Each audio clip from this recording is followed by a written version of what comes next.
Good morning, student. Today we will start our second part of chapter first, working of the constitution. In that we have seen first point, provision of minorities. और minorities क्या होते हैं? अल्पसंख्यक होते हैं. The Indian constitution has made several provisions for the protection of minority. The government has adopted several policy for minority to provide them the opportunity for education and employment. अब देखिए हमारी जो भारतीय सरकार है या भारतीय संविधान में है, तो माइनॉरिटीज मीन्स अल्पसंख्यक लोगों के लिए क्या किया गया है, उनको बहुत सारी अलग अलग अपॉर्चुनिटीज दी गई, उनको शिक्षण का धोरण या फिर उनके लिए एजुकेशन स्कीम्स, उनके लिए एम्प्लॉयमेंट रोजगार दिए जाने चाहिए, उन्हें हर तरह की कहते हैं ना, हर तरह की सहूलत मीन्स हर तरह की प्रोविजंस मिलने चाहिए. The Indian Constitution prohibits discrimination on the basis of caste, religious, race, language and region. अब तो क्या किया उन्होंने, इंडियन कॉन्स्टिट्यूशन से हमारे इंडियन संविधान में क्या प्रोविजंस बनाए गए कि उन्हें उनके कास्ट, रिलीजन, रेस, भाषा, वंश उस हिसाब से नहीं पहचाना जाना चाहिए. This is a comprehensive provisions for the minority which fundamental protects their right to equality, freedom, right against exploitation and cultures and the educational right. और तो और उन्हें फंडामेंटल मीन्स उनको मानवीय अधिकार मिलने चाहिए कि उन्हें समान हक मिलना चाहिए, उन्हें फ्रीडम्स मिलने चाहिए, उन्हें उनका एक्सप्लॉयटेशन मीन्स उनके साथ बुरा बर्ताव नहीं होना चाहिए, उनके शिक्षण के लिए अधिकार मिलने चाहिए, उनको राइट्स मिलने चाहिए, उनको हर तरह से प्रोवाइड होना चाहिए. Laws relating to womens and provisions for representations. अब वुमेन्स के लिए जो भी कायदे बनाए गए, प्रोविजंस बनाए गए, उसके लिए प्रतिनिधित्व दिया गया. In post independence period efforts were made for empowering women. Means स्वतंत्रता के बाद से ही चल रहा था, मीन्स पहले से ही चल रहा था कि स्त्रियों को किस तरह से उनका अधिकार मिलना चाहिए, उन्हें हर क्षेत्र में आगे बढ़ना चाहिए, उनके लिए एज्युकेशन होना चाहिए. सिर्फ चूल आणि मूल ही प्रक्रिया त्यांच्यावर नको अवलंबून ठेवायला. Taking into consideration the problems of women, several policies have been adopted at a national and international level to remove illiteracy amongst women and to make available opportunity for the development. अब देखिए, अब देखा जाए तो consideration किया गया women's के problems को लेकर, सेवरल पॉलिसीज को फॉलो अप में लाया गया. उसमें से नेशनल और इंटरनेशनल लेवल तक ये बताया गया कि वुमेन्स में मीन्स महिलाओं में जन जागरण होना चाहिए, उनमें पढ़ाई को लेके या तो उनके एजुकेशन को लेके ज़्यादा से ज़्यादा अपॉर्चुनिटीज उन्हें मिलनी चाहिए, उनका सुधार होना चाहिए. The right to have an equal share in the property of the father and husband dowry provisions. और तो और परिवार में पिता और पति की संपत्ति में उन्हें समान अधिकार मिलना चाहिए. इवन जो दहेज प्रथा है उस पर रोक लगनी चाहिए.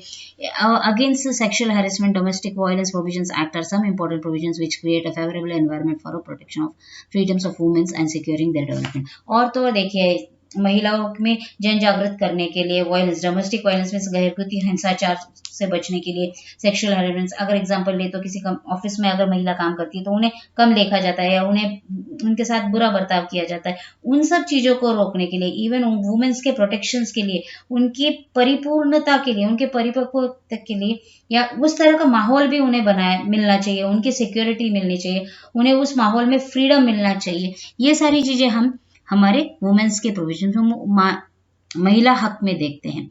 Now page number 72. In our country, from the very beginning, women have indicated representations in politics and political institutions. अब अगर हम देखें शुरुआत में अगर हम देखते हैं तो महिलाओं को पॉलिटिक्स में ज्यादा इंक्लूड नहीं किया जाता. उन्हें सिर्फ चूल आणि मूल या दोनच आपण म्हणतो ना, या दोनच गोष्टीपर्यंत सीमित ठेवलं जायचं. त्यांना पॉलिटिक्स काय असतं, मत देण्याचा अधिकार नव्हता. Means so many things we have seen. Many countries in the world have made efforts to increase representation of womens. बहुत सी कंट्रियों ने जागतिक लेवल पे भारत ने बहुत सी दृष्टि बदली, महिलाओं को हर तरह से अधिकार मिलना चाहिए. Okay. The 73rd and 74th amendments reserve 33% of seats for women in a local self-governing institute. और तो और देखा जाए तो महिलाओं के सिर्फ 33% जगह रखी गई, कह सकते हैं रिजर्व रखी गई. उसके बाद महाराष्ट्र एक ऐसा राज्य था जिसमें 50% तक रिजर्वेशंस महिलाओं को मिला. इवन महिला आयोग की स्थापना हुई, महिलाओं के लिए बहुत सी चीजें एस्टैब्लिश हुई. Right. Then A national commissions for women has been established. Similar commissions also exist at the state level. और तो और महिला आयोग का भी एक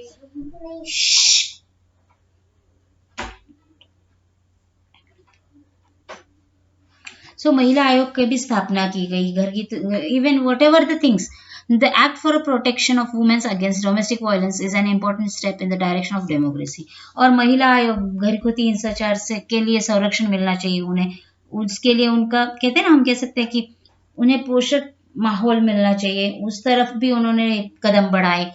These act underline the need to protect the dignity of self estimate of women. और ये सब सारे कायदे किस लिए, तो उनकी self dignity mean self respect को बढ़ावा मिलना चाहिए, उसे आगे भी प्रोत्साहन देना चाहिए. This act rejected traditional form of domination and authoritarianism and expand the scope of Indian democracy to make it inclusive in the true sense. अब देखिए हर तरह से इसमें समावेश किया गया, हर अधिक अर्थपूर्ण उसे बनाने की कोशिश की गई. अगर हम देखें कि महिलाओं के लिए किस तरह से रिजर्वेशंस रखे गए या किस तरह से जगह, अगर हम ये चार्ट देखते हैं तो इस चार्ट में हमने देखा the representation of women's in Lok Sabha. Lok Sabha में कितनी महिलाओं ने सहकार्य किया है. 1951 से 52 तक हमने अगर देखें तो 22 महिलाएं. उस तरह अगर हम पूरा चार्ट देखते हैं तो 2014 तक 66 वुमेन्स रिप्रेजेंट इन लोकसभा और 12.5% बताया गया. अगर आप देखते हैं ये चार्ट तो इसमें कुछ क्वेश्चंस दिए हैं. Read the chart and answer the following question. आपको ये चार्ट रीड करके इन क्वेश्चंस के आंसर्स देने. अब 1951 से लेके 2014 तक का ये चार्ट है. अब 2015 से लेके तो 2020 तक का चार्ट बना के आपको कुछ क्वेश्चन फ्रेम करने हैं और उनके आंसर्स आपको मुझे एक्टिविटी नोटबुक में दिखाने हैं. So this is your activity number 2. Now we can go through the next topic that is a role of judiciary. What do you think, अगर आप ये पढ़े कि आप क्या सोचते हैं कि महिलाओं को किस तरह से फैमिली लाइफ से निकाल के इकोनॉमिकल लेवल तक बिठाना चाहिए, उन्हें हर क्षेत्र में खुला कर देना चाहिए, उनके लिए ओपन होना चाहिए, उनकी इस प्रतिनिधित्व से क्या हो सकता है, किस तरह से चेंजेस, किस तरह से डेवलपमेंट हो सकती है, वो हमें देखने हैं ना. रोल ऑफ जुडिशरी मीन्स न्यायालय की भूमिका क्या है. The judiciary in India has played an important role in strengthening democracy. अब देखा जाए तो न्यायालय का एकदम कह सकते हैं ना, ये सबसे बड़ा कैसे महत्वपूर्ण कह सकते हैं, बहुत ज्यादा प्रक्रिया एकदम इम्पोर्टेंट कहलाई है, स्ट्रेंथ है, पावर कह सकते हैं जिसे हम. And helping to make towards achieving the objects of social justice and equality. और तो और जिसे हम कह सकते हैं ना, भूमिका जो भी है, और तो और इस संविधान में ऐसा भी है कि हक जिसे कहते हैं सोशल जस्टिस, न्याय, सामाजिक न्याय भी मिलना चाहिए, इवन प्रगति भी मिलनी चाहिए, उसके मूलभूत जो आधार है वो देखे जाने चाहिए. ओके.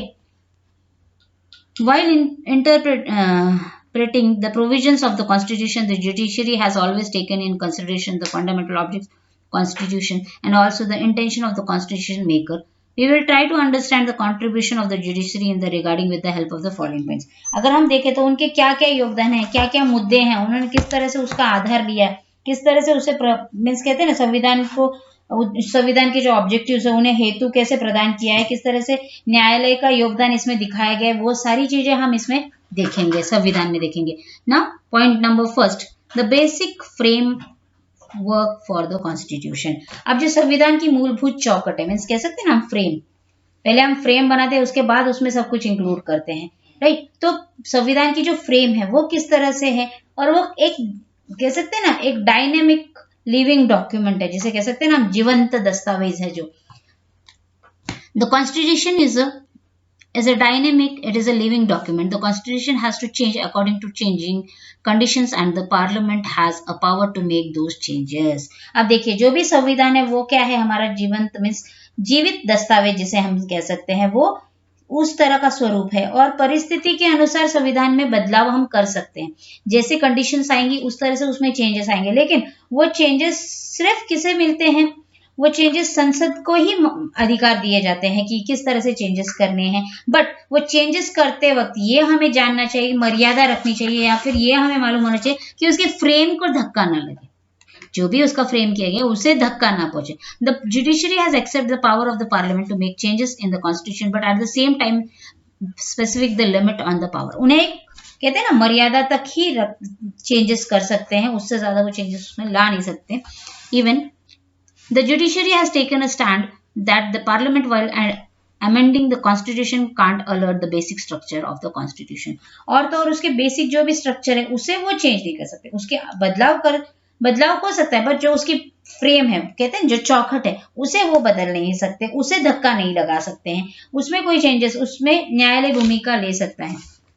नाउ प्लीज अंडरस्टैंड, अब ये जो फंडामेंटल है, क्या स्ट्रक्चर था वो आपको समझना है। The basic structure of the constitution generally include following provisions. अब क्या क्या प्रोविजंस, मूलभूत क्या मीन्स मूलभूत जो संविधान, जो मूलभूत चौकट है वो किस तरह से कैसे है, उसमें क्या समावेश होना चाहिए, किस तरह से प्रोविजंस होने चाहिए।